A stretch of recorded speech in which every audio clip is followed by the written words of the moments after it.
ಬೆಳಿಗ್ಗೆದ್ದು ಆಫೀಸ್ಗೆ ಹೋಗಬೇಕು ಅಂತಿಲ್ಲ, ಯಾವುದೇ ಬಿಸ್ನೆಸ್ ಮಾಡಬೇಕು ಅಂತಿಲ್ಲ. ಆದರೂ ಕೂಡ ತಿಂಗಳ ಕೊನೆಯಲ್ಲಿ ನಮ್ಮ ಬ್ಯಾಂಕ್ ಅಕೌಂಟ್ಗೆ ಸ್ಯಾಲ್ರಿ ಕ್ರೆಡಿಟ್ ಆದರೆ ಹೆಂಗಿರುತ್ತೆ? ಸಖತ್ತಾಗಿರುತ್ತೆ. ಬಾಸ್ನ ಕಿರಿಕಿರಿ ಇರೋದಿಲ್ಲ, ಕೆಲಸ ಮಾಡಬೇಕು ಅನ್ನೋ ಪ್ರೆಷರ್ ಇರೋದಿಲ್ಲ, ಯಾವಾಗಪ್ಪ ಸ್ಯಾಲ್ರಿ ಕ್ರೆಡಿಟ್ ಆಗುತ್ತೆ ಅನ್ನೋ ಟೆನ್ಷನ್ ಇರೋದಿಲ್ಲ. ಇದೆಲ್ಲ ಡ್ರೀಮಲ್ಲಿ ಮಾತ್ರ ಸಾಧ್ಯ ಅಂತ ಹೇಳಿಬಿಡಿ. ಪ್ರಾಕ್ಟಿಕಲ್ ಆಗಿ ಕೂಡ ನಮಗೆ ಇದನ್ನು ಅಚೀವ್ ಮಾಡಲಿಕ್ಕೆ ಸಾಧ್ಯ ಆಗುತ್ತೆ. ಹೇಗೆ? ಈ ವಿಡಿಯೋದಲ್ಲಿ ಇದನ್ನು ನಾವು ಯಾವ ರೀತಿ ಅಚೀವ್ ಮಾಡೋದು ಅನ್ನೋದನ್ನು ಡಿಸ್ಕಸ್ ಮಾಡೋಣ. ವಿಡಿಯೋವನ್ನು ಕೊನೆ ತನಕ ನೋಡಿ. Hello and welcome to the channel. ನಾನು Rashmith, SEBI registered research analyst. FIRE ಅಂತ ಒಂದು ಕಾನ್ಸೆಪ್ಟ್ ಇದೆ. ಫಿನಾನ್ಷಿಯಲ್ ಇಂಡಿಪೆಂಡೆನ್ಸ್ ರಿಟೈರ್ ಅರ್ಲಿ ಅಂತ. ಫಿನಾನ್ಷಿಯಲ್ ಇಂಡಿಪೆಂಡೆನ್ಸ್ ಅಂದರೆ ಏನು? ನನ್ನ ಮಂತ್ಲಿ ಎಕ್ಸ್ಪೆನ್ಸಸ್ಸನ್ನು ಮ್ಯಾನೇಜ್ ಮಾಡಲಿಕ್ಕೆ ಯಾವುದೇ ಜಾಬ್ ಅಥವಾ ಬಿಸ್ನೆಸ್ ಮೇಲೆ ಡಿಪೆಂಡ್ ಆಗದೇ ಇರುವಂಥದ್ದು. ಅಂದರೆ ನಾನು ಯಾವುದೇ ಜಾಬ್ ಅಥವಾ ಬಿಸ್ನೆಸ್ಸನ್ನು ಮಾಡದೇ ಇದ್ರೂ ಕೂಡ ನನ್ನ ಎಕ್ಸ್ಪೆನ್ಸಸ್ಸನ್ನು ಮ್ಯಾನೇಜ್ ಮಾಡಲಿಕ್ಕೆ ನನ್ನ ಹತ್ರ ಒಂದಷ್ಟು ಹಣ ಇರುವಂಥದ್ದು. ಇದನ್ನೇ ನಾವು ಫಿನಾನ್ಷಿಯಲ್ ಇಂಡಿಪೆಂಡೆನ್ಸ್ ಅಂತ ಕರಿತೀವಿ. ಹಾಗಾದರೆ ರಿಟೈರ್ ಅರ್ಲಿ ಅಂದ್ರೇನು? ಜನರಲ್ ಆಗಿ ನಾವು ನೋಡಿದ್ರೆ 60 ವರ್ಷಕ್ಕೆ ರಿಟೈರ್ಮೆಂಟ್ ಏಜ್ ಅಂತ ಇರುತ್ತೆ. ಸೊ ಈ 60 ವರ್ಷ ಆದ ನಂತರ ರಿಟೈರ್ ಆಗಿ ತಾನು ಜಾಬ್ ಮಾಡ್ತಾ ಇರುವಂಥ ಸಂದರ್ಭದಲ್ಲಿ ಮಾಡಿದಂಥ ಸೇವಿಂಗ್ ಅಥವಾ ರಿಟೈರ್ಮೆಂಟಲ್ಲಿ ಸಿಕ್ಕಂಥ ಒಂದಷ್ಟು ಬೆನಿಫಿಟನ್ನು ಯೂಸ್ ಮಾಡಿಕೊಂಡು ತನ್ನ ರಿಟೈರ್ಮೆಂಟ್ ಲೈಫನ್ನು ಕಳೆಯೋದು. ಬಟ್ ಇದರ ಅಡ್ವಾನ್ಸ್ಡ್ ವರ್ಷನ್ ಏನಿದೆ, ಈ fire financial independence retire early ಅಂತ. ರಿಟೈರ್ ಅರ್ಲಿ ಅಂದ್ರೇನು? ನಾನು 40 ವರ್ಷಕ್ಕೂ ರಿಟೈರ್ ಆಗ್ಬೋದು, 45 ವರ್ಷಕ್ಕೂ ರಿಟೈರ್ ಆಗ್ಬೋದು, 50 ವರ್ಷಕ್ಕೂ ರಿಟೈರ್ ಆಗ್ಬೋದು. ಸೊ ನಾರ್ಮಲ್ ರಿಟೈರ್ಮೆಂಟ್ ಏಜ್ಗಿಂತ ಬೇಗ ರಿಟೈರ್ ಆಗೋದನ್ನು ರಿಟೈರ್ ಅರ್ಲಿ ಅಂತ ಕರಿತೀವಿ. Fire financial independence retire early. ಆದಷ್ಟು ಬೇಗ ನನ್ನ ಫಿನಾನ್ಷಿಯಲ್ ಇಂಡಿಪೆಂಡೆನ್ಸನ್ನು ಅಚೀವ್ ಮಾಡಿ ನಾನು ರಿಟೈರ್ ಆಗೋದನ್ನು ಫೈರ್ ಅಂತ ಕರಿತೀವಿ. ಇದನ್ನು ಅಚೀವ್ ಮಾಡಿದ್ರೆ ನಾವು ಯಾವುದೇ ಜಾಬನ್ನು ಮಾಡದೇ ಇದ್ರೂ ಕೂಡ ತನ್ನ ಮಂತ್ಲಿ ಎಕ್ಸ್ಪೆನ್ಸಸ್ಸನ್ನು ಮ್ಯಾನೇಜ್ ಮಾಡ್ಕೊಂಡು ಹೋಗ್ಬೋದು. ಇದನ್ನು ಹೇಗೆ ಅಚೀವ್ ಮಾಡುವಂಥದ್ದು? ಒಂದು ಜನರಲ್ ರೂಲ್ ಇದೆ, 4% ರೂಲ್ ಅಂತ. ಇದರ ಪ್ರಕಾರ ನಮ್ಮ ಆ್ಯನ್ಯುವಲ್ ಎಕ್ಸ್ಪೆನ್ಸ್ ಏನಿರುತ್ತೆ ಅದರ 25x ನಾವು ಅಚೀವ್ ಮಾಡಿದಾಗ ನಾವು ರಿಟೈರ್ ಆಗ್ಬೋದು ಅಂತ. ಅಂದರೆ ನಮ್ಮ ಆ್ಯನ್ಯುವಲ್ ಎಕ್ಸ್ಪೆನ್ಸಸ್ 6 ಲಕ್ಷ ಇತ್ತು ಅಂತ ಇಟ್ಕೊಳ್ಳಿ. ಮಂತ್ಲಿ ನಾವು 50,000 ಎಕ್ಸ್ಪೆನ್ಸನ್ನು ಮಾಡ್ತೀವಿ. Annual expense 6 lakh. 6 ಲಕ್ಷದ 25x ಏನಾಗುತ್ತೆ? 1.5 ಕೋಟಿ ಆಗುತ್ತೆ. ಯಾವಾಗ ನಮ್ಮ ಹತ್ರ 1.5 ಕೋಟಿ ಕಾರ್ಪಸ್ ಆಗುತ್ತೆ ಆವಾಗ ನಾವು ರಿಟೈರ್ ಆಗ್ಬೋದು ಅಂತ. ಇಲ್ಲಿ 4%ನ ಲಾಜಿಕ್ ಏನು? ನಾನು 1.5 ಕೋಟಿ ಅಚೀವ್ ಮಾಡ್ತೀನಿ, ಅದರ 4%ಅನ್ನು ಪ್ರತಿ ವರ್ಷ ವಿಡ್ರಾ ಮಾಡ್ತಾ ಹೋಗ್ತೀನಿ, ಅದು ನನ್ನ ರಿಟೈರ್ಮೆಂಟ್ ಲೈಫನ್ನು ಮ್ಯಾನೇಜ್ ಮಾಡುತ್ತೆ ಅಂತ. ಬಟ್ ಇದು ಪ್ರಾಕ್ಟಿಕಲ್ ಆಗಿ ಕರೆಕ್ಟ್ ಆದ ಮೆಥಡ್ ಅಲ್ಲ. ಯಾಕೆ? ಇಲ್ಲಿ ಇನ್ಫ್ಲೇಷನ್ ಅನ್ನು ಕೌಂಟ್ ಮಾಡಿಲ್ಲ. ಒಂದು ಎಕ್ಸಾಂಪಲ್ ಅನ್ನು ನೋಡೋದ್ರೆ, ನಿಮ್ಮ ಇಯರ್ಲಿ ಎಕ್ಸ್ಪೆನ್ಸ್ 6 ಲಕ್ಷ ಇತ್ತು ಅಂತ ಇಟ್ಕೊಳ್ಳಿ. ನೀವು 1.5 ಕೋಟಿಯನ್ನು ಅಚೀವ್ ಮಾಡ್ತೀರಿ, ನಿಮ್ಮ ಫೈರ್ ನಂಬರನ್ನು ಅಚೀವ್ ಮಾಡ್ತೀರಿ. 40 ವರ್ಷಕ್ಕೆ ನೀವು ಅದನ್ನು ಅಚೀವ್ ಮಾಡ್ತೀರಿ ಅಂತ ಇಟ್ಕೊಳ್ಳಿ. ಸೊ ಇದರ ಪ್ರಕಾರ ನೀವು 4%ಅನ್ನು ಪ್ರತಿ ವರ್ಷ ವಿಡ್ರಾ ಮಾಡಬೇಕಾಗುತ್ತೆ. 41ನೇ ವರ್ಷಕ್ಕೆ 4% ಅಂದರೆ ವರ್ಷಕ್ಕೆ 6 ಲಕ್ಷವನ್ನು ವಿಡ್ರಾ ಮಾಡ್ತೀರಿ. ಬಟ್ ನಿಮಗೆ 50 ವರ್ಷ ಆಗುವಾಗಲೂ ಕೂಡ ನೀವು ಕೇವಲ 4%ಅನ್ನೇ ವಿಡ್ರಾ ಮಾಡ್ತಾ ಇರ್ತೀರಿ. ಬಟ್ ಇನ್ಫ್ಲೇಷನಿಂದಾಗಿ ನಿಮ್ಮ ಹಣದ ವ್ಯಾಲ್ಯೂ ಕಡಿಮೆ ಆಗಿರುತ್ತೆ. ಹಾಗಾಗಿ ನಿಮಗೆ 6 ಲಕ್ಷ ಅಮೌಂಟ್ ಸಾಕಾಗದೇ ಇರ್ಬೋದು. ಹಾಗಾದರೆ ಇದನ್ನು ಪ್ರಾಕ್ಟಿಕಲ್ ಆಗಿ ಹೇಗೆ ಅಚೀವ್ ಮಾಡೋದು ಅನ್ನೋದನ್ನು ತಿಳ್ಕೊಳ್ಳೋಣ. ನೀವಿಲ್ಲೊಂದು ವೆಬ್ಸೈಟ್ ನೋಡ್ತಾ ಇದ್ದೀರಿ, ಒಂದು ಫ್ರೀ ಆದ ಬ್ಯೂಟಿಫುಲ್ ವೆಬ್ಸೈಟ್. ಇಲ್ಲಿ ಬೇರೆ ಬೇರೆ ರೀತಿಯ ಫಿನಾನ್ಷಿಯಲ್ ಕ್ಯಾಲ್ಕುಲೇಟರ್ಗಳು ಸಿಗುತ್ತೆ. amIprofitable.com ಅಂತ. ಇಲ್ಲಿ ಬಂದರೆ ನೀವು ರಿಟೈರ್ಮೆಂಟ್ ಕ್ಯಾಲ್ಕುಲೇಟರ್ ಅಂತ ಒಂದು ಸೆಕ್ಷನ್ ಸಿಗುತ್ತೆ. ಇದರ ಮೇಲೆ ನೀವು ಕ್ಲಿಕ್ ಮಾಡಿ. ನಾನು ಆಲ್ರೆಡಿ ನನ್ನ ಫಿನಾನ್ಷಿಯಲ್ ಫ್ರೀಡಮ್ ಫಾರ್ಮುಲಾ ಕೋರ್ಸಲ್ಲಿ ಇದರ ಬಗ್ಗೆ ಡೀಟೇಲ್ ಆಗಿ ಡಿಸ್ಕಸ್ ಮಾಡಿದ್ದೀನಿ, ಯಾವ ರೀತಿ ನಾವು ರಿಟೈರ್ಮೆಂಟ್ ಪ್ಲ್ಯಾನನ್ನು ಮಾಡುವಂಥದ್ದು. ಅದೇ ರೀತಿ ಯಾರಿಗೆ ತುಂಬ ಟೈಮ್ವರೆಗೂ SIPಯನ್ನು ಮಾಡಲಿಕ್ಕೆ ಇಷ್ಟ ಇರೋದಿಲ್ಲ, ಅವರು ಒಂದು ಸ್ಮಾಲ್ ಇನ್ವೆಸ್ಟ್ಮೆಂಟನ್ನು ಮಾಡಿಕೊಂಡು ಯಾವ ರೀತಿ ತಮ್ಮ ರಿಟೈರ್ಮೆಂಟ್ ಕಾರ್ಪಸನ್ನು ಬಿಲ್ಡ್ ಮಾಡುವಂಥದ್ದು, ಲಾಂಗ್ ಟರ್ಮ್ SIPಯನ್ನು ಮಾಡದೆ. ಅದೇ ರೀತಿ ಈ ರಿಟೈರ್ಮೆಂಟ್ ಕಾರ್ಪಸನ್ನು ಬಿಲ್ಡ್ ಮಾಡಲಿಕ್ಕೆ ಯಾವುದೆಲ್ಲ ಬೆಸ್ಟ್ ಇನ್ವೆಸ್ಟ್ಮೆಂಟ್ ಪ್ರಾಡಕ್ಟ್ ಇದೆ, ಅದೇ ರೀತಿ ನಾವು ಯಾವ ರೀತಿ ಸೇವಿಂಗನ್ನು ಮಾಡಿಕೊಂಡು ಆ ಇನ್ವೆಸ್ಟ್ಮೆಂಟ್ ಪ್ರಾಡಕ್ಟ್ ಮೇಲೆ ಇನ್ವೆಸ್ಟ್ಮೆಂಟ್ ಮಾಡಿ ಯಾವ ರೀತಿ ವೆಲ್ತ್ ಬಿಲ್ಡಿಂಗ್ ಮಾಡೋದು ಅನ್ನೋದನ್ನು ನನ್ನ ಪರ್ಸನಲ್ ಫಿನಾನ್ಸ್ ಕೋರ್ಸಲ್ಲಿ ಡಿಸ್ಕಸ್ ಮಾಡಿದ್ದೀನಿ.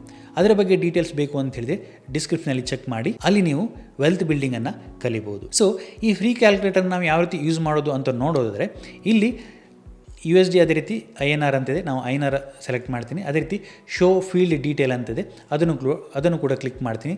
ಅದನ್ನು ಕ್ಲಿಕ್ ಮಾಡಿದಾಗ ಪ್ರತಿಯೊಂದು ಫೀಲ್ಡ್ನ ಬಗ್ಗೆ ಡೀಟೇಲ್ ಬರುತ್ತೆ. ಸೊ ಯಾರೊಬ್ಬ 25 ವರ್ಷ ಈಗಷ್ಟೇ ಜಾಬನ್ನು ಸ್ಟಾರ್ಟ್ ಮಾಡಿದ್ದಾನೆ, ಅವನು ತನ್ನ ಫಿನಾನ್ಷಿಯಲ್ ಇಂಡಿಪೆಂಡೆನ್ಸನ್ನು ಅಚೀವ್ ಮಾಡಿ ಬೇಗ ರಿಟೈರ್ ಆಗಬೇಕು ಅಂತಿದ್ರೆ ಯಾವ ರೀತಿ ಕ್ಯಾಲ್ಕುಲೇಷನನ್ನು ಮಾಡೋದು ಅನ್ನೋದನ್ನು ನೋಡೋಣ. ಒಂದು 25 ವರ್ಷ ಅಂತ ನಾನಿಲ್ಲಿ ಸೆಲೆಕ್ಟ್ ಮಾಡ್ತೀನಿ, ಕರೆಂಟ್ ಏಜ್. ಅದೇ ರೀತಿ ರಿಟೈರ್ಮೆಂಟ್ ಏಜ್ ನನಗೆ 45 ವರ್ಷಕ್ಕೆ ರಿಟೈರ್ ಆಗಬೇಕು ಅಂತಿರುತ್ತೆ ಅಂತ ಇಟ್ಕೊಳ್ಳಿ. ನೀವು ಯಾವ ಏಜನ್ನು ಕೂಡ ಇಲ್ಲಿ ಕೊಡ್ಬೋದು. ಕರೆಂಟ್ ಇನ್ವೆಸ್ಟ್ಮೆಂಟ್ 0 ಅಂತಿದೆ ಅಂತ ಇಟ್ಕೊಳ್ಳಿ. ಕರೆಂಟ್ ಆ್ಯನ್ಯುವಲ್ ಇನ್ಕಮ್ ಇಲ್ಲಿ ನಾನು 6 ಲಕ್ಷವನ್ನು ಹಾಕ್ತೀನಿ. ವರ್ಷಕ್ಕೆ ನಾನು 6 ಲಕ್ಷವನ್ನು ದುಡಿತೀನಿ, ತಿಂಗಳಿಗೆ 50,000 ಸ್ಯಾಲರಿ ನನಗೆ ಬರುತ್ತೆ ಅಂತ ಇಟ್ಕೊಳ್ಳಿ. ಅದಕ್ಕೆ ಪ್ರತಿ ವರ್ಷ ನನ್ನ ಇನ್ಕಮ್ 3% ಗ್ರೋತ್ ಆಗುತ್ತೆ ಅಂತ ನಾನಿಲ್ಲಿ ಇಟ್ಕೊಂಡಿದ್ದೀನಿ. ಅದೇ ರೀತಿಯಲ್ಲಿ ಸೇವಿಂಗ್ ಕಾಂಟ್ರಿಬ್ಯೂಷನ್ ಅಂತಿದೆ, ನಾನಿಲ್ಲಿ 15,000 ಕೊಟ್ಟೆ. ಹಾಗೆ ಆ್ಯನ್ಯುವಲ್ ಕಾಂಟ್ರಿಬ್ಯೂಷನ್ ಇನ್ಕ್ರೀಸ್ ಅಂದರೆ ಪ್ರತಿ ವರ್ಷ ನಾನು ಎಷ್ಟು ಸ್ಟೆಪನ್ನು ಮಾಡ್ತೀನಿ, SIPಯಲ್ಲಿ ಎಷ್ಟು ಸ್ಟೆಪನ್ನು ಮಾಡ್ತೀನಿ ಅಂತ ಕೇಳುತ್ತೆ. ನಾನು 5% ಕೊಟ್ಟೆ. ನಾರ್ಮಲ್ ನಿಮಗೆಲ್ಲ 10% ಹೇಳ್ಬೋದು, ನಾನು ಕಡಿಮೆಯನ್ನು ಕೊಟ್ಟೆ. ಅದೇ ರೀತಿ ಪ್ರೀ ರಿಟೈರ್ಮೆಂಟ್ ರಿಟರ್ನ್ ಅಂದರೆ ನೀವು 20 ವರ್ಷ ಇನ್ವೆಸ್ಟ್ಮೆಂಟನ್ನು ಮಾಡ್ತೀರಿ, SIPಯನ್ನು ಏನು ಮಾಡ್ತೀರಿ, ಅದಕ್ಕೆ ಎಷ್ಟು ಪರ್ಸೆಂಟೇಜ್ ರಿಟರ್ನನ್ನು ಎಕ್ಸ್ಪೆಕ್ಟ್ ಮಾಡ್ತೀರಿ ಅಂತ ಕೇಳುತ್ತೆ. ನಾನಿಲ್ಲಿ 40 ಕೊಟ್ಟೆ. ಅದಾದ ನಂತರ ಇಲ್ಲಿ ರಿಟೈರ್ಮೆಂಟ್ ನೀಡ್ಸ್ ಅಂತ ಇದೆ. ಇಲ್ಲಿ ಡಿಸೈರ್ಡ್ ರಿಟೈರ್ಮೆಂಟ್ ಇನ್ಕಮ್ ಅಂತ ಇದೆ. ಸೊ ಇಲ್ಲಿ 80% ಅಂತ ಒಂದು ಬೈ ಡಿಫಾಲ್ಟ್ ಬರುತ್ತೆ. ಇದರ ಅರ್ಥ ಏನು, ನೀವು ಕರೆಂಟ್ಲಿ ವರ್ಷಕ್ಕೆ ಎಷ್ಟು ಇನ್ಕಮನ್ನು ಅರ್ನ್ ಮಾಡ್ತಾ ಇದ್ದೀರಿ ಅದರ 80% ನನಗೆ ನೆಕ್ಸ್ಟ್ ನಾನು ರಿಟೈರ್ ಆದ ನಂತರ ಬೇಕು ಅಂತ ಇದರ ಅರ್ಥ. ಅಂದರೆ 6 ಲಕ್ಷ ನೀವು ಕರೆಂಟ್ಲಿ ನಿಮ್ಮ ವರ್ಷದ ಇನ್ಕಮ್ ಆಯಿತು ಅಂತ ಹೇಳಿದರೆ, ನೀವು ರಿಟೈರ್ ಆದ ನಂತರ 6,80% ಅಂದರೆ 4,80,000 ನೀವು ರಿಟೈರ್ಮೆಂಟ್ ಆದ ನಂತರ ಪಡಿತೀರಿ. ಅಷ್ಟು ದುಡ್ಡು ನಿಮ್ಮ ಎಕ್ಸ್ಪೆನ್ಸನ್ನು ಮ್ಯಾನೇಜ್ ಮಾಡಲಿಕ್ಕೆ ಸಾಕು ಅಂತ ಹೇಳುತ್ತೆ. ನೀವು ಇಲ್ಲಿ ಎಷ್ಟು ಅಮೌಂಟನ್ನು ಕೂಡ ಕೊಡ್ಬೋದು, 80% ಕೊಡ್ಬೋದು, 100% ಕೊಡ್ಬೋದು, 200% ಕೂಡ ಕೊಡ್ಬೋದು. ನೀವು ಹೇಳ್ಬೋದು 4,80,000 ನಾನು ರಿಟೈರ್ಮೆಂಟ್ ಆದ ನಂತರ ಇನ್ನು 20 ವರ್ಷ ಬಿಟ್ಟು ಸಾಕಾಗೋದಿಲ್ಲ ಅಂತ. ಈ ಕ್ಯಾಲ್ಕುಲೇಟರ್ನ ಬ್ಯೂಟಿ ಇದು ಇನ್ಫ್ಲೇಷನನ್ನು ಅಡ್ಜಸ್ಟ್ಮೆಂಟ್ ಮಾಡಿಕೊಂಡು ನಿಮಗೆ ಕ್ಯಾಲ್ಕುಲೇಟ್ ಮಾಡಿ ಕೊಡುತ್ತೆ. ನಿಮ್ಮ ಕೆಲಸ ಏನು, ಇವತ್ತು ನೀವು ರಿಟೈರ್ ಆದರೆ ನಿಮ್ಮ ಎಕ್ಸ್ಪೆನ್ಸ್ ಎಷ್ಟು ಬರ್ಬೋದು ಅನ್ನೋದನ್ನು ನೋಡಿಕೊಂಡು ಅದನ್ನು ನಿಮ್ಮ ಆ್ಯನ್ಯುವಲ್ ಇನ್ಕಮ್ಗೆ ಕಂಪೇರ್ ಮಾಡಿಕೊಂಡು ಎಷ್ಟು ಪರ್ಸೆಂಟೇಜ್ ಆಗುತ್ತೆ ಅಂತ ಇಲ್ಲಿ ನೀವು ಹಾಕಿದರೆ ಆಯಿತು. ಪರ್ಸೆಂಟೇಜ್ ಲೆಕ್ಕದಲ್ಲಿ ಹಾಕಿದರೆ ಆಯಿತು. ನೆಕ್ಸ್ಟ್ ಇಲ್ಲಿ ಲೈಫ್ ಎಕ್ಸ್ಪೆಕ್ಟೆನ್ಸಿ ಅಂತಿದೆ. ಅಂದರೆ ನೀವು ಎಷ್ಟು ವರ್ಷದವರೆಗೂ ರಿಟೈರ್ಮೆಂಟ್ ಅಮೌಂಟನ್ನು ಪಡಿಬೇಕು ಅಂತ ಇದ್ದೀರಿ ಅನ್ನೋದನ್ನು ಇದು ಕೇಳ್ತಾ ಇದೆ. ನಾನು 85 ಇಯರ್ ಅಂತ ಕೊಟ್ಟೆ. ಅದೇ ರೀತಿ ಇನ್ಫ್ಲೇಷನ್ ರೇಟ್ ನಾನು 5% ಕೊಡ್ತೀನಿ. ಅದೇ ರೀತಿ ಪೋಸ್ಟ್ ರಿಟೈರ್ಮೆಂಟ್ ರಿಟರ್ನ್ ಅಂದರೆ ಒಮ್ಮೆ ನೀವು SIPನ ಸ್ಟಾಪ್ ಮಾಡ್ತೀರಿ, SWPನ ಸ್ಟಾರ್ಟ್ ಮಾಡ್ತೀರಿ, ರಿಟೈರ್ಮೆಂಟ್ ಆದ ನಂತರ 45 ವರ್ಷಕ್ಕೆ ರಿಟೈರ್ಮೆಂಟ್ ಆಗ್ತೀರಿ. ನೆಕ್ಸ್ಟ್ ನಿಮ್ಮ ಇನ್ವೆಸ್ಟ್ಮೆಂಟನ್ನು ಒಂದಷ್ಟು ಸ್ಟೇಬಲ್ ರಿಟರ್ನ್ ಕೊಡೋ ಅಸೆಟ್ ಮೇಲೆ ಇನ್ವೆಸ್ಟ್ಮೆಂಟ್ ಮಾಡ್ತೀರಿ ನಿಮ್ಮ ಕಾರ್ಪಸನ್ನು.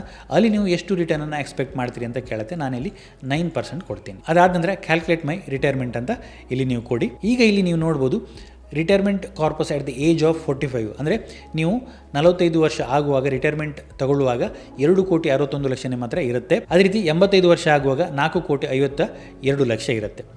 ಸೊ 20 ವರ್ಷ ನೀವು SIP ಮಾಡ್ತೀರಿ, 59 ಲಕ್ಷವನ್ನು ಸೇವ್ ಮಾಡ್ತೀರಿ, ಅದಕ್ಕೆ 2 ಕೋಟಿ ಆಗುವಷ್ಟು ರಿಟರ್ನ್ ಬರುತ್ತೆ. ಸೊ ಮಂತ್ಲಿ ಇನ್ಕಮ್ ನೀಡೆಡ್, ಈಗ ನಿಮ್ಮ ಆ್ಯನ್ಯುವಲ್ ಇನ್ಕಮ್ ಏನಿದೆ 6 ಲಕ್ಷ ಇದೆ, ಬಟ್ ನೀವು 45 ವರ್ಷಕ್ಕೆ ರಿಟೈರ್ ಆಗುವಾಗ ಮಂತ್ಲಿ 1 ಲಕ್ಷವನ್ನು ವಿಡ್ರಾ ಮಾಡ್ತೀರಿ. ಅದಕ್ಕೆ ನಾನು ಆಗ ಹೇಳಿದ್ದು ಇನ್ಫ್ಲೇಷನ್ ಅಡ್ಜಸ್ಟೆಡ್ ವ್ಯಾಲ್ಯೂ ಅಂತ. ಸೊ ರಿಟೈರ್ಮೆಂಟ್ ಡ್ಯೂರೇಷನ್ 40 ವರ್ಷ ನೀವು ರಿಟೈರ್ಮೆಂಟಲ್ಲಿ ಇರ್ತೀರಿ ಅಂತ ಇಲ್ಲಿ ಬರುತ್ತೆ. ಅದೇ ರೀತಿ ಇಲ್ಲೊಂದು ಚಾರ್ಟನ್ನು ಕೂಡ ನೋಡ್ಬೋದು.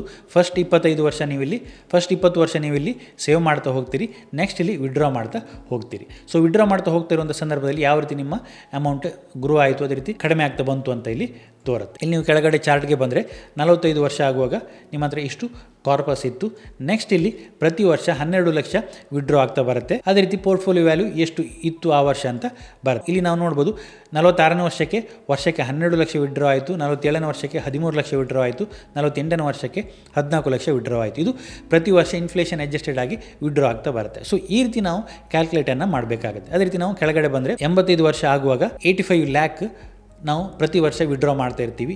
ಇನ್ಫ್ಲೇಷನ್ ಅಡ್ಜಸ್ಟೆಡ್ ವ್ಯಾಲ್ಯೂ ಈಗ ನಮಗೆ 85 ಲ್ಯಾಕ್ ತುಂಬ ದೊಡ್ಡದಿರ್ಬೋದು, ಬಟ್ ಇನ್ಫ್ಲೇಷನ್ ಅಡ್ಜಸ್ಟೆಡ್ ಆಗಿ ನೋಡುವಾಗ ಅದು ಒಂದು ರೀಸನೇಬಲ್ ಅಮೌಂಟ್ ಆಗಿರುತ್ತೆ. 85 ವರ್ಷ ಆದರೂ ಕೂಡ ಫೈನಲಿ 4 ಕೋಟಿ ಅಮೌಂಟ್ ನಮ್ಮ ಹತ್ರ ಇರುತ್ತೆ. ಸೊ ಈ ರೀತಿ ಒಂದು ಪ್ಲಾನನ್ನು ಮಾಡಿದಾಗ ನಮಗೆ ಫಿನಾನ್ಷಿಯಲ್ ಇಂಡಿಪೆಂಡೆನ್ಸನ್ನು ಅಚೀವ್ ಮಾಡಲಿಕ್ಕೆ ಸಾಧ್ಯ ಆಗುತ್ತೆ. ಇದು ಕೇವಲ ಕ್ಯಾಲ್ಕುಲೇಷನಲ್ಲಿ ಮಾತ್ರ ಸಾಧ್ಯ, ಆ್ಯಕ್ಚುಲ್ ಆಗಿ ಮಾಡಲಿಕ್ಕೆ ಸಾಧ್ಯ ಇಲ್ಲ ಅಂತ ನೀವು ಹೇಳ್ಬೋದು. ಬಟ್ ಖಂಡಿತ ಸಾಧ್ಯ ಇದೆ. ಹೇಗೆ, ನಾವೊಂದು ಡಿಸಿಪ್ಲಿನ್ ವೇಯಿಂದ ಇನ್ವೆಸ್ಟ್ಮೆಂಟನ್ನು ಮಾಡಿದಾಗ. ಸೊ ಹಾಗಾದರೆ ಇದನ್ನು ಅಚೀವ್ ಮಾಡುವಂಥ ರೋಡ್ ಮ್ಯಾಪ್ ಏನು? ಮೊದಲನೇದಾಗಿ ನಾವು ಇನ್ವೆಸ್ಟ್ಮೆಂಟನ್ನು ಸ್ಟಾರ್ಟ್ ಮಾಡಬೇಕಾಗುತ್ತೆ. ಇನ್ವೆಸ್ಟ್ಮೆಂಟ್ಗೆ ಇನ್ಕಮ್ ಬೇಕಾಗುತ್ತೆ. ನಮ್ಮ ಫೋಕಸ್ ಇರುವಂಥದ್ದು ನಮ್ಮ ಇನ್ಕಮನ್ನು ಜಾಸ್ತಿ ಮಾಡೋದಾಗಿರಬೇಕಾಗುತ್ತೆ. ನಾವು ಯಾವುದೊಂದು ಜಾಬ್ಗೆ ಜಾಯ್ನ್ ಆಗ್ತೀವಿ, ಜಾಯ್ನ್ ಆದ ನಂತರ ನಮ್ಮ ಯಂಗ್ ಏಜಲ್ಲಿ ಆದಷ್ಟು ಅಮೌಂಟನ್ನು ದುಡ್ದು ಅದನ್ನು ಸೇವ್ ಮಾಡೋದನ್ನು ನೋಡಬೇಕಾಗತ್ತೆ. ಸೊ ಅಗ್ರೆಸಿವ್ ಆಗಿ ಇನ್ಕಮನ್ನು ಜಾಸ್ತಿ ಮಾಡಿಕೊಂಡು ಅಗ್ರೆಸಿವ್ ಆಗಿ ಸೇವಿಂಗ್ ಮಾಡಬೇಕಾಗತ್ತೆ. ಸೊ ಹೀಗೆ ಡಿಸಿಪ್ಲಿನ್ ವೇಯಿಂದ ಒಂದಷ್ಟು ವರ್ಷ ನಾವು ಸೇವ್ ಮಾಡ್ತಾ ಹೋದಾಗ ನಮ್ಮ ಸೇವಿಂಗ್, ನಮ್ಮ ಇನ್ವೆಸ್ಟ್ಮೆಂಟ್ ಗ್ರೋತ್ ಆಗ್ತಾ ಹೋಗುತ್ತೆ. ತುಂಬ ಜನ ಏನು ಮಾಡ್ತಾರೆ, ಇನಿಷಿಯಲ್ ಸ್ಟೇಜಲ್ಲಿ ಜಾಬ್ಗೆ ಸೇರಿದಾಗ ಒಂದಷ್ಟು ಅರ್ನಿಂಗನ್ನು ಸ್ಟಾರ್ಟ್ ಮಾಡಿದಾಗ ಎಕ್ಸ್ಪೆನ್ಸನ್ನು ಜಾಸ್ತಿ ಮಾಡ್ತಾ ಹೋಗ್ತಾರೆ. ಬಟ್ ನಾವು ಇನ್ವೆಸ್ಟ್ಮೆಂಟನ್ನು ಎಷ್ಟು ಬೇಗ ಸ್ಟಾರ್ಟ್ ಮಾಡ್ತೀವೋ ಅಷ್ಟು ಬೇಗ ನಾವು ಫಿನಾನ್ಷಿಯಲ್ ಇಂಡಿಪೆಂಡೆನ್ಸನ್ನು ಅಚೀವ್ ಮಾಡಲಿಕ್ಕೆ ಸಾಧ್ಯ ಆಗುತ್ತೆ. ಸೊ ಹಾಗಾಗಿ ಬೇಗ ಸ್ಟಾರ್ಟ್ ಮಾಡಿ ಅಗ್ರೆಸಿವ್ ಆಗಿ ಇನ್ವೆಸ್ಟ್ಮೆಂಟ್ ಮಾಡ್ತಾ ಹೋಗಿ ತಮ್ಮ ಇನ್ಕಮನ್ನು ಜಾಸ್ತಿ ಮಾಡೋದ್ರ ಕಡೆ ಗಮನವನ್ನು ಕೊಡಬೇಕಾಗುತ್ತೆ. ಹಾಗೆ ಒಂದು ಡಿಸಿಪ್ಲಿನ್ ವೇಯಿಂದ ಫಾಲೋ ಮಾಡಬೇಕಾಗತ್ತೆ.